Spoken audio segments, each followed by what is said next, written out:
Oke, Aditya gimana nih? Mungkin kan semakin memanas ya Polemiknya di sosial media, saling sindir menyindir, bahkan saling preskon dan klarifikasi satu sama lain. Sebenarnya hubungan kamu sama Ari Lasso dan dari Joshua itu seperti apa sih? Gitu awal mulanya dan sampai ke jalur hukum atau bagaimana sekarang? Kalau hubungan saya dengan AL tidak ada apa-apa, hanya sebatas teman lama. Kalau dengan mbaknya saya tidak tahu dia siapa dan saya tidak kenal dia siapa.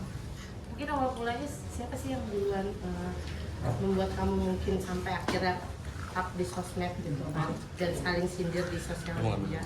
Ya karena itu tadi, karena ada voice note yang berupa ancaman yang saya anggap sebagai itu ancaman dan intimidasi. Seperti apa sih? Ancamannya iya seperti apa sih Kak?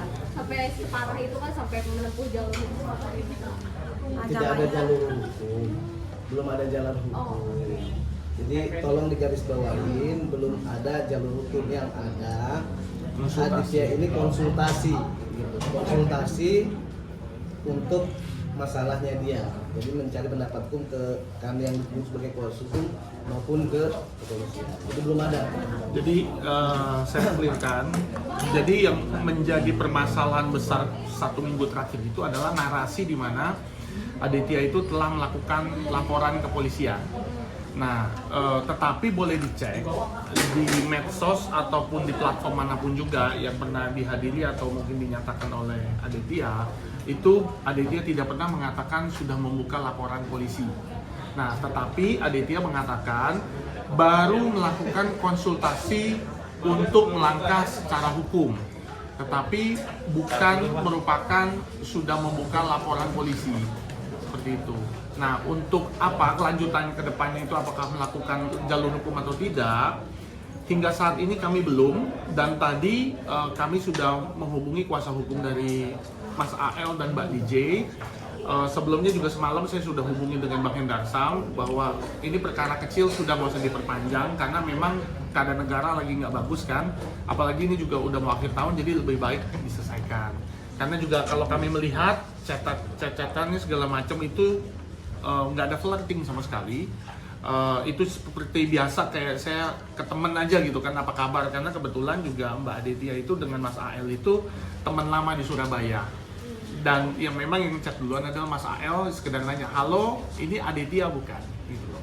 Jadi ya cuma miskomunikasi aja. Nah wajar lah ya, si cewek mungkin cemburu atau apa ya wajar, tetapi yang diinginkan, yang keberatan oleh Aditya ini adalah mungkin ada pernyataan yang diduga pernyataan itu bilang dia gatel. Jadi seakan-akan Mbak Aditya itu adalah pelakor.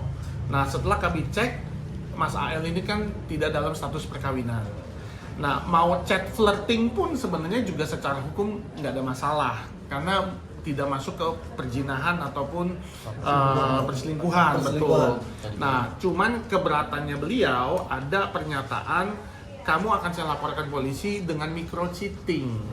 Nah, ini yang sebenarnya kami mau luruskan bahwa Aditya ini satu adalah bukan pelakor. Dia keberatan dibilang gatal. Karena kenapa? Karena nggak ada apa-apa, memang benar-benar nggak ada apa-apa. Terkecuali memang beliau ada apa-apa dengan Mas AL.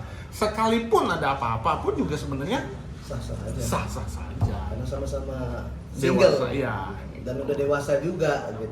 Aditya sendiri selama percekcokan di sosmed ini apakah mengalami kerugian? Biasanya kan kamu jadinya banyak haters juga yang menghujat kamu gitu kan dengan adanya perkara ini ya kan, kayak berebut baca orang ketiga, atau ada nggak merasa kerugian mungkin endorse yang hilang atau cat jelek yang jadi image-nya ke kamu?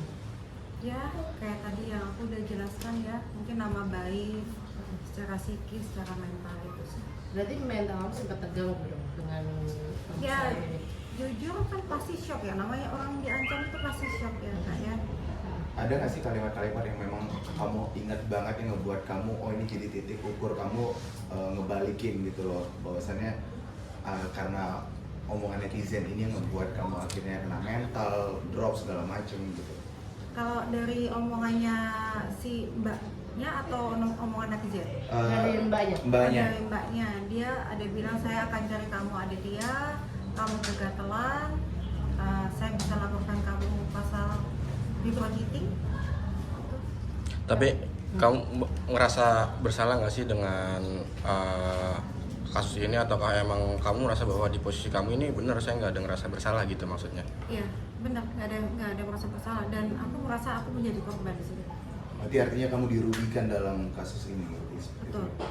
Mbak, tapi Terus setelah emosi aja jadi yang dari pihak DJ-nya sendiri mungkin emosional kan, tersulut emosi, ya akhirnya kan nggak baik juga untuk di adik sendiri gitu kayak gitu. Tapi setelah mendapatkan intimidasi, mau diancam dilaporin juga, itu sampai sekarang adik sendiri ada melakukan permintaan maaf kah, atau malah diam aja atau gimana mungkin sih? Kenapa saya minta maaf? Ya maksudnya dari adiknya ada nggak permintaan maaf ke kakak?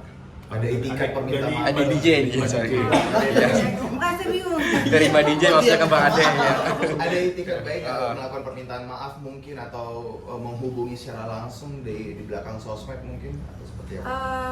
Setelah rame ya sudah ada, tapi makanya karena sudah ramenya preskon dari kemarin ya kita harapkan ya akan lebih baik bisa dipertemukan kedua belah pihak gitu, karena supaya clear dan jelas itu aja sih. Mungkin mengganggu pekerjaan kamu nggak sih selama percekcokan ini terjadi? Dan kan kamu sudah mengalami kerugian mental dan psikis. Saya sangat ya menyita waktu juga, saya jadi agak susah konsentrasi dalam bekerja ya. Tapi kalau misalkan ketemu DJ, apa sih yang pengen Mbak sampaikan gitu mungkin? Ada nggak yang pengen disampaikan? Silaturahmi aja. Silaturahmi aja. Nanti akan dijadwalkan sama Bang Hendar Sam sih. Tadi kami sudah hubungin, disambut baik lah. Alhamdulillah ya. Maksud saya saran saya Bang Hendar Sam juga terima dengan baik bahwa nanti akan dalam waktu dekat akan ditemukan dengan Mbak DJ. Insya Allah ya mereka silaturahmi lah. Seperti yang kami tadi bilang cuman miskomunikasi aja sih. Gitu. Tapi di waktu yang lalu pihak dari AL sendiri ada ngomong kalau ini cuma mencari sensasi dan ada unsur pansus. Mungkin tanggapannya Bang dan Aditya gimana? Apakah pihak Aditya dianggap pansos atau gimmick gitu untuk naikin popularitas atau naikin endorse segala macam mungkin? Enggak, yang ada sampai detik ini saya tidak menerima endorse apapun karena saya nggak mau dibilang lagi memanfaatkan momen ya, gitu aja. Oke, Selain